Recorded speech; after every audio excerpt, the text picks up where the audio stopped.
하나님이 세상을 이처럼 사랑하사 독생자를 주셨습니다. 하나님은 세상 모든 사람을 사랑하십니다.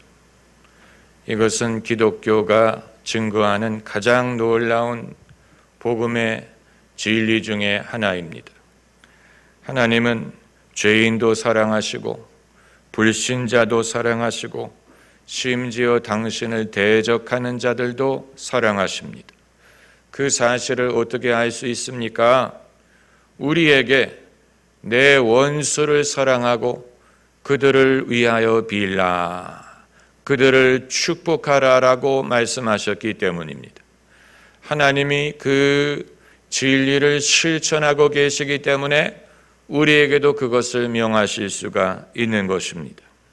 다만 하나님께서 모든 사람을 이처럼 사랑하신다면 그 사랑이 해픈 사랑이 아니냐, 흔한 사랑이 아니냐, 너무 이 어느 누구도 특별히 사랑하지 않는다는 뜻이 아니냐, 이런 우리가 생각을 할 수가 있습니다.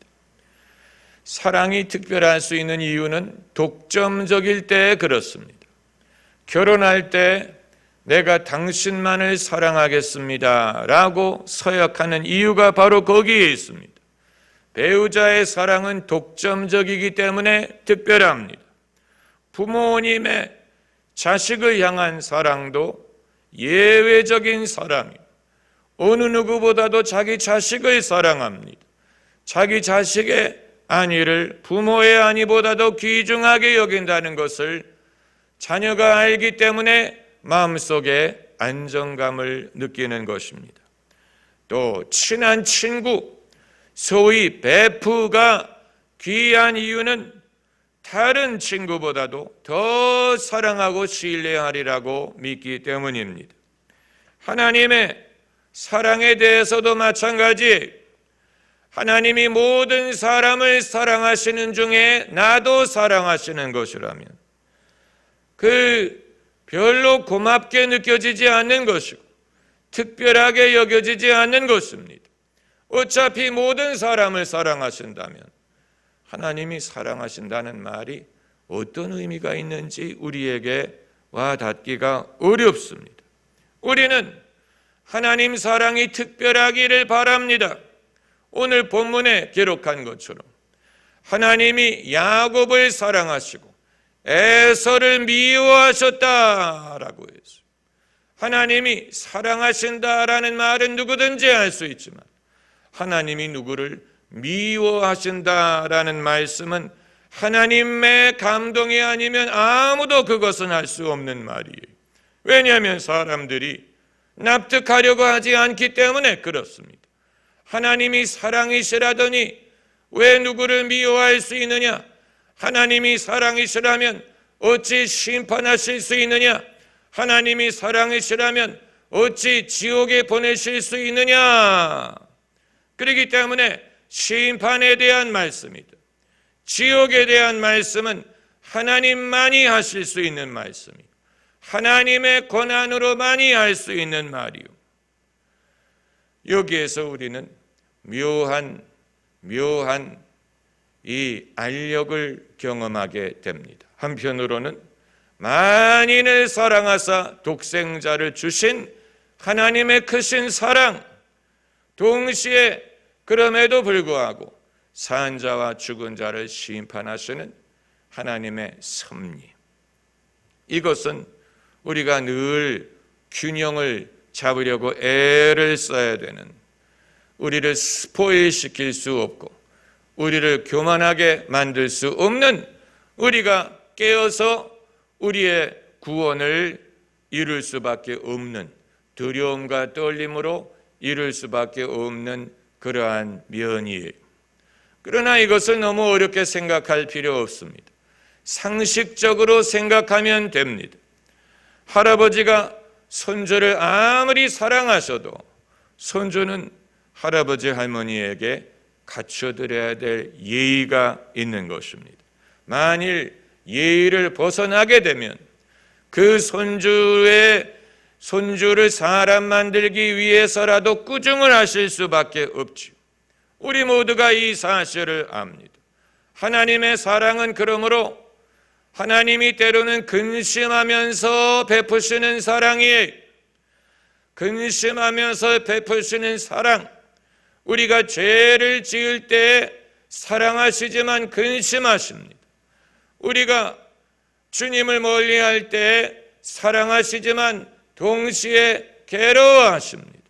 이것이 하나님의 사랑의 성격이, 성경에 하나님의 인간을 향한 마음을 가장 잘 보여주는 것은 예수님의 십자가요. 예수님 몸에 고난의 흔적이, 도마가 그 흔적 보기를 원했죠. 손에 못자국을 보여달라고 하고 옆구리에 창자국을 보여달라고 해서 예수님이 그것을 보여주셨죠.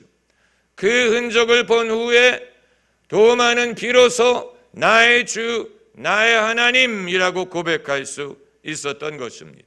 인간을 향한 하나님의 마음을 가장 잘 보여주는 것이 예수님 손에 못자국, 예수님 옆구리에 창자국이에요.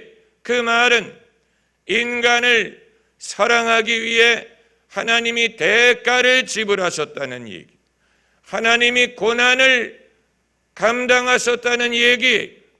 이것은 값싼 사랑이 아니요, 예사로운 사랑이 아니에요. 그렇기 때문에 하나님의 존재를 말하는 사람은 하나님의 사랑을 빼놓고 하나님을 말할 수 없습니다. 왜냐하면 하나님은 사랑이시기 때문에. 그러나 우리가 제일 이해하기 어려운 것이 사랑 아닙니까? 제일 원하면서도 제일 실천하기 어려운 것이 사랑이. 나는 그렇지 않다라고 생각하는 분은 아직 세상을 살아본 적이 없는 것입니다. 예수님에게도 사랑을 실천하는 것은 그렇게 쉬운 일이었을 것 같지 않아요. 예수님이 쉽게, 남들보다 쉽게, 너희는 왜 어렵냐? 나는 안 어려운데, 이렇게 하셨을 것 같지 않아요. 왜냐하면 예수님의 제자 중에도 가룟유다 같은 사람이 있었고, 예수님이 기적을 행하시는 중에도 예수님을 비판하는 사람들이 있었고, 예수님이 참남한 말씀을 한다라고 생각하는 사람들이 있는 중에 이 모든 일을 하신 것은 하나님의 아들에게도 결코 사랑을 실천하는 것은 쉬운 일이 아니었으리라는 것을 볼 수 있습니다. 우리는 우리의 입장을 예수님에게 빗대어 생각하고 예수님의 입장을 우리에게 빗대어 생각하므로 예수님이 우리와 전혀 다른, 우리와 질적으로 다른, 나와 전혀 다른 그런 분으로 세상에 오셔서 시험도 받지 않고 유혹도 없고 어떤 어려움도 없고 오로지 하나님 말씀대로 사는 것이 예수님에게 너무 쉽고 너무 단순하고 우리가 못돼서 우리가 어려워하는 것으로 생각을 하게 된다면 예수님이 인간이 되었다는 것이 어떠한 것인지를 우리 자신도 알기가 어렵고, 그리고 사람이 예수 그리스도를 본받는다는 것이 어떤 것인가를 실감하지 못하게 될 것입니다. 너무 멀리 계신 예수님, 너무 우리와 다른 예수님은 우리가 공경할 수는 있지만 우리가 닮을 수 없는 분이에요.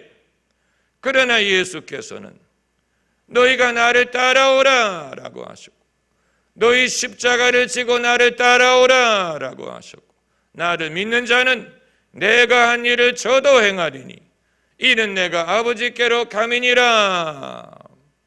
너희가 세상에서는 환난을 당하나 담대하라. 이 세상에서 당하는 환난을 예수님이 부인하지 않으셨어요. 그런 게 없으리라 말씀하지 않으셨어요. 하나님이 전능하신 하나님이시지만 당신의 백성들 또 사람들이 세상에서 겪는 환난을 제하지 않으셨어요. 그것을 없애지 않으셨어요. 그건 신기한 일이 전능하신 하나님께서 왜 당신의 백성의 가는 길에 이런 시련 저런 시련을 제하지 않으셨을까? 왜 남겨두셨을까? 이건 우리가 살면서 신앙생활을 하면서 깨달아 알아야 될 부분이, 이건 신학서적으로 알 수 있는 것이 아니에요. 그리고 이것을 말하는 신학서적은 그렇게 많지 않습니다. 요새 와서는 많은 사람들이 책을 써서 비슷한 내용의 책이 많지만 몇십 년 전까지만 해도 이처럼 하나님께서 왜 세상에 시련, 시험, 환난을 허용하셨을까를 설명할 수 있는 사람들은 소수였어요. C.S. 루이스의 책이라든가, 그리고 성 어거스틴이라든가, 그 이외에 소수의 사람들만이 하나님이 전능하시지만 그렇다고 당신의 백성들의 가는 길을 쉽고 편하게 만드신 것이 아니다. 여러분, 이것은 우리에게 지혜와 믿음을 필요로 하는 것입니다. C.S. 루이스의 책 중에 당시 1차 세계대전 중에 책을 썼는지 끝난 후에 썼는지는 제가 기억을 못합니다만은 당시에 많은 영국의 기독교인들이 물었던 질문이, 왜 하나님이 전쟁을 허락하시고 왜 전쟁에서 수백 명이 죽게 하시느냐? 이해하기 어렵다. 이해하기 어렵죠. 그것도 같은 기독교 국가끼리 같이 기독교 신앙을 가진 영국인, 프랑스인, 독일인, 러시아인들이, 이탈리아인들이 서로 맞대어서 전쟁을 하고 하루에 수만 명씩 죽어가는 인간의 미련함 그 자체지요. 인간의 미련함 그 자체. 나이든 이들이 정치를 하고 젊은이들은 전쟁에 나가 죽어요. 나이든 이들은 결정을 하고 젊은이들은 전쟁에 나가 죽습니다. 여러분, 옛날부터 그랬어요. 옛날부터 그랬어요. 임금은 왕에서 결정을 내리고 젊은이들이 전쟁에 나가 그 명령을 준행하다가 생명을 바칩니다. 유일하게 당신이 친히 오셔서 고난을 당하게 하신 분은 하나님, 당신의 아들을 보내셨습니다. 아끼지 않으시고 당신의 아들을 보내신 것은, 이건 하나님의 엄청난 사랑을 우리에게 증거한 것입니다. 아무튼 C.S. 루이스가 이 질문에 뭐라고 답했느냐? 사람이 편안히 고향에서 평강 중에 살 때는 하나님 필요하지 않는다. 하나님을 찾으려고 하지 않는다. 그러나 전쟁터에 나가서 참호 안에서 언제 죽을지 알지 못하는 상황에서는 다 하나님을 찾는다.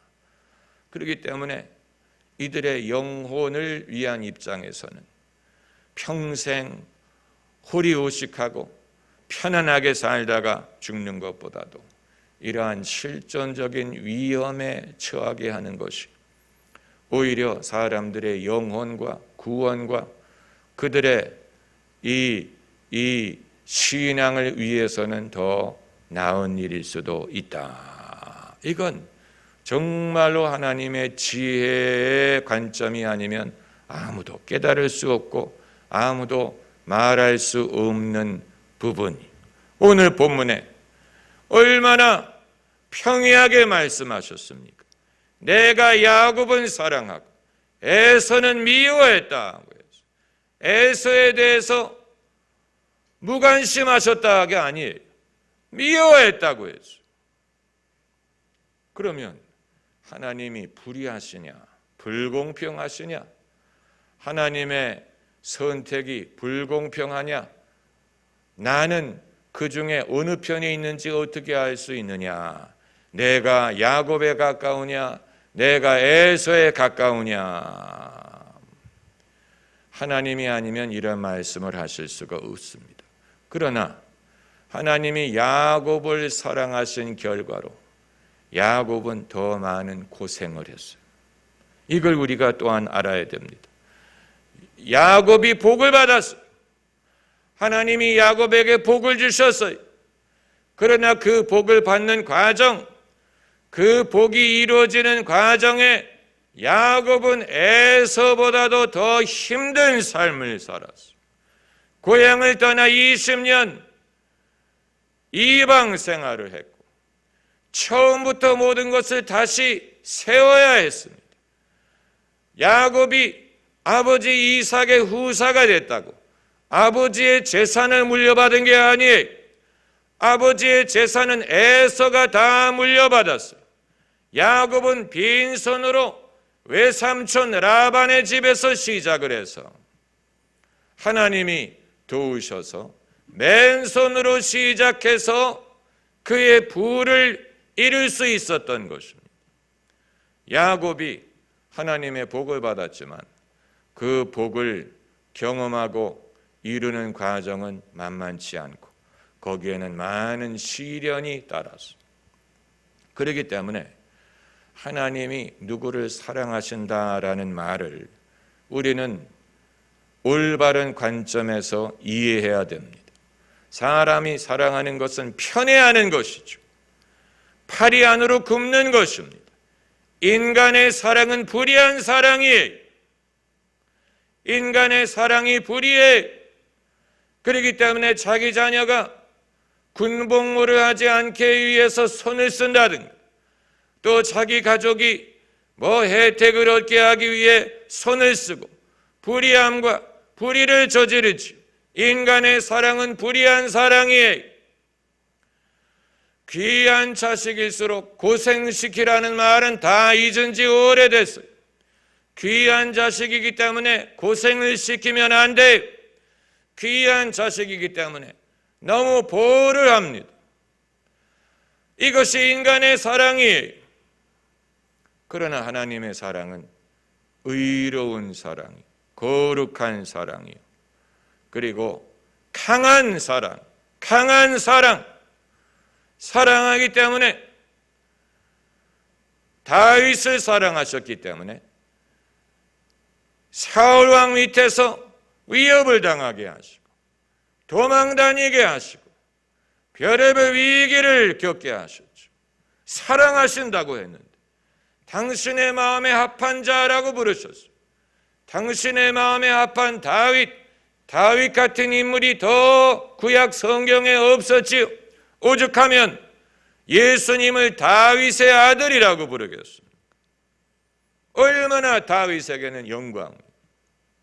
다윗의 아들 예수님이 위대하신데 위대하신 예수님을 다윗의 아들이라고 부른 것은 다윗에게는 그야말로 더 말할 나위 없는 영광이었을 것입니다. 영원 무궁토록 사람들은 예수님을 부를 때 다윗의 아들, 다윗의 후손이라고 부르지 않습니까?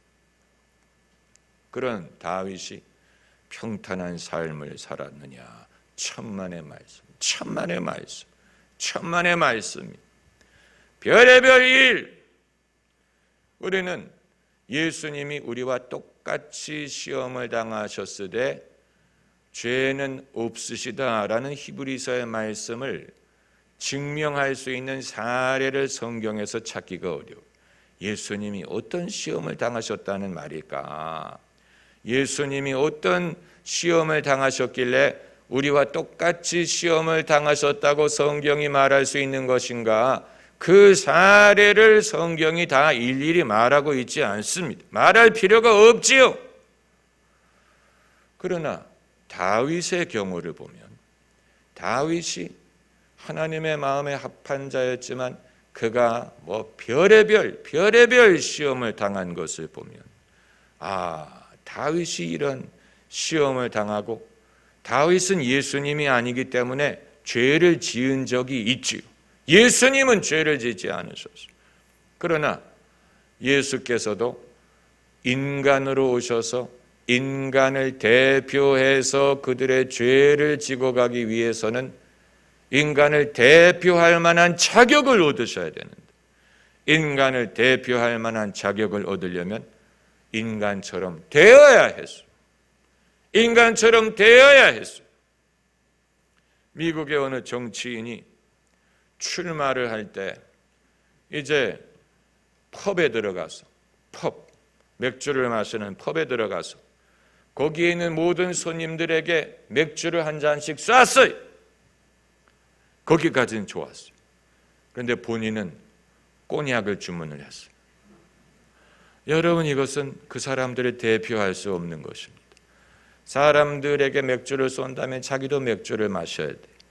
그런데 사람들에게는 다 맥주를 사고 자기는 꼬냑을 시켰다 하는 것은 자기를 스페셜 VIP 대접을 하는 것이죠. 예수님은 하나님의 아들이시지만 인간이 되셔서 십자가에서 인간을 대신해서 죄값을 담당하기 위해서는 사람과 같이 되어야 했어요.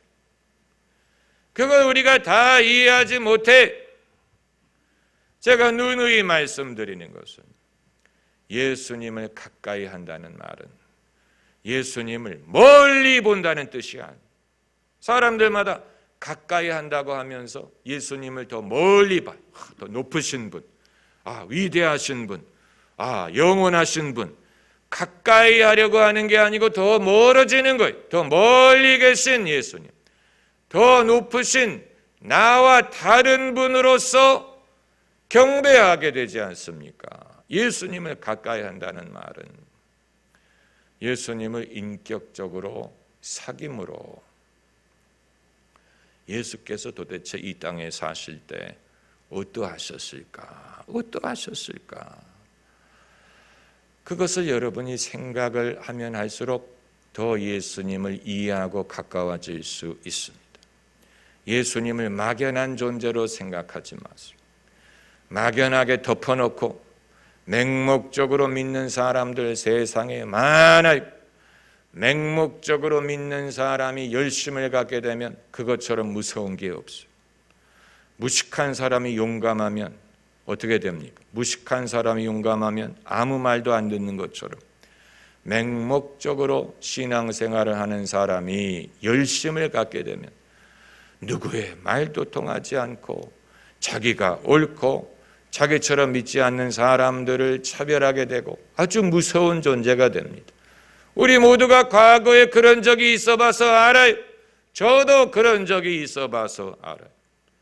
저도 과거에 무분별한 열심을 갖게 되니까 이상하게 되는, 제 자신이 엉뚱하게 되고 제 자신이 무분별한 열심을 가졌을 때 그것 때문에 사람들이 감화를 받기보다는 이상하게 여긴 적이 더 많았어요.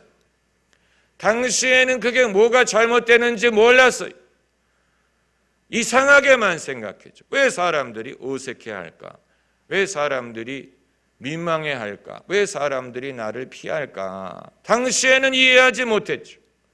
지금은 그때 생각을 하면 부끄러울 정도.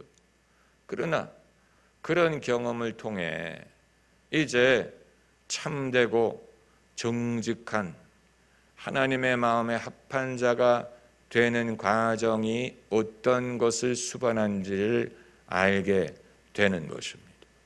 왜 예수께서 그 많은 사람 중에 사울을 사도로 부르셨을까? 그 많은 사람 중에 그 당시에 초대 기독교인들이 얼마나 많았어요. 초대 기독교인들 중에 쟁장한 사람들이 얼마나 많았습니까? 12사도뿐만이 아니고 7 집사가 있었고 원래 멤버들이 있었어요. 이 마가의 다락방에서 오순절날 기도했던 120명이 그 원래 멤버들이 예수님이 승천하신 후에 떠나가지 않고 마지막까지 남은 원래 멤버 120명, 그들의 명단을 우리가 알 수 있다면 얼마나 좋겠습니까? 그런데 예수께서는 그 원래 멤버가 아니었던 다소 사람 사울을 부르셨어요. 왜 사울을? 베드로와 함께 양대 산맥과 같은 사도가 되게 하셨을까? 왜 사울? Why? 이유는 하나님만이 아시죠. 그러나 사울이 과거에 바리새인으로서 율법에 엄청난 열정을 가진 적이 있는 사람이었다는 사실을 주목하셨을 것 같습니다. 그런 사람이어야 율법의 행함이 아닌 믿음과 은혜로 의롭다함을 얻는다는 것이 얼마나 귀중한 것인가를 이해하고 실감하고 그것을 사람들에게 주지시킬 수 있으리라고 판단을 하셨던 것 같습니다.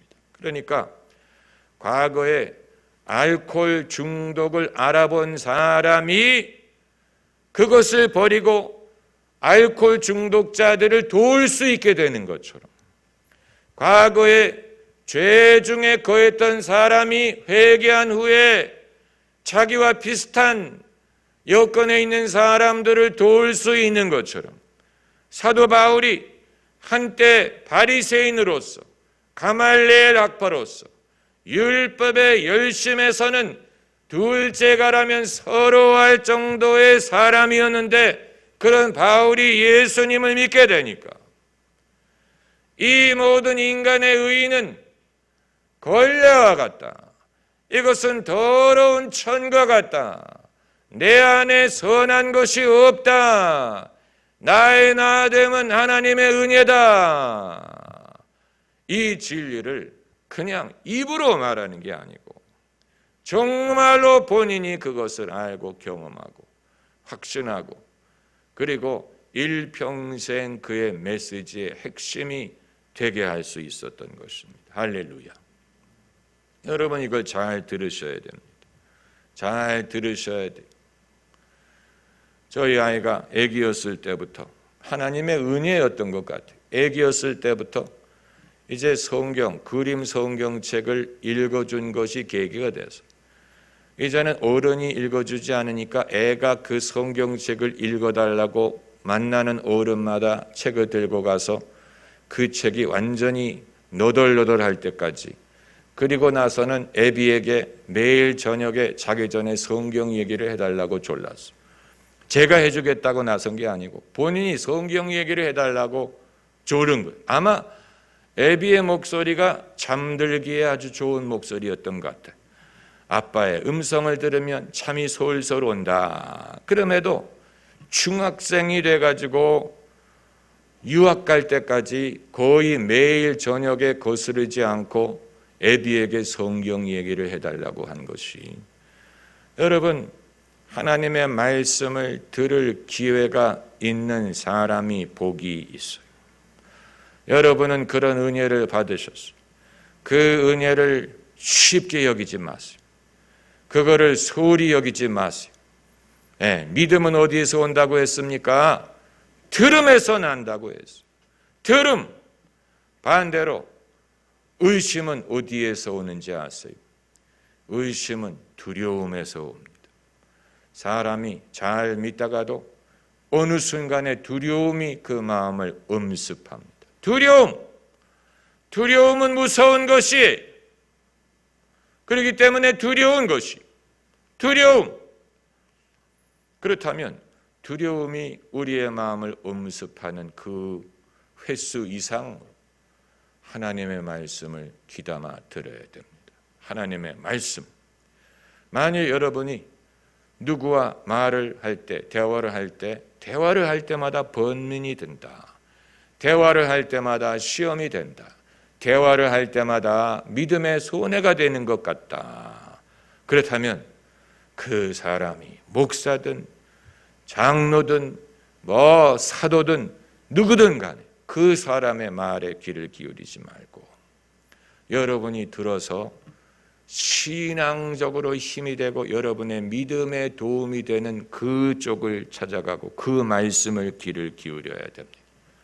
믿음에 도움이 되는 말, 믿음에 도움이 되는 말을 해주는 사람이 있지만 대다수의 사람들은 자기의 의견을 쫓아서 말을 하기 때문에 믿음으로 살려고 하는 사람에게 번민이 돼. 제가 오래전에 이제 캐나다에서 한국으로 와서 목사의 활동을 한국에서 할 것인가, 이 문제를 가지고 의논하기 위해서 저희 아버님이 대구의 유명한 목사님의 소개를 받아서 그분 원로 목사님이신 그분 댁에 저녁에 찾아갔어요. 그분의 말씀을 듣기 위해서. 그분이 저에게 말씀하시기를 대한민국에는 이미 목사님들 많습니다. 대한민국에는 이미 목사님들이 많고 자리가 많이 찼습니다. 다른 데를 찾아보시지요. 얼마나 번민이 되고 혹 데려갔다가 혹을 붙인 기억이. 만일 제가 그때 그 목사님의 말씀을 들었더라면 어디로 갔을지 알 수 없어. 그러니까 훌륭한 목사님, 그분은 틀린 말씀을 하신 게 아니 객관적으로 옳은 말씀을 하신 것. 대한민국에 목사들이 많은 것 사실이기 때문에 사실을 말씀하신 것.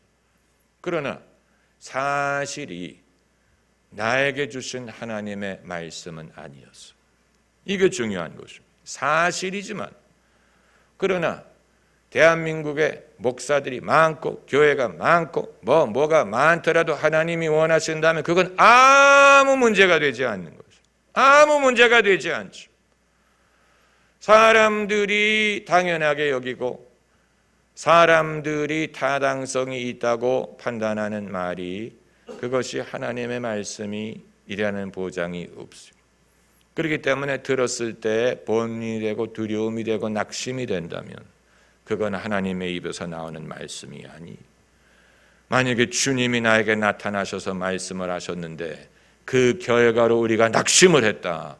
그건 예수님이 아니에요. 예수님이 하시는 말씀. 어떤 말씀을 하시든지 그 말씀은 생명의 말씀, 아름답고 귀한 말씀, 생명샘이로다. 아름답고 귀한 말씀, 생명샘이로다. 할렐루야. 한번 따라해보세요. 아름답고 귀한 말씀,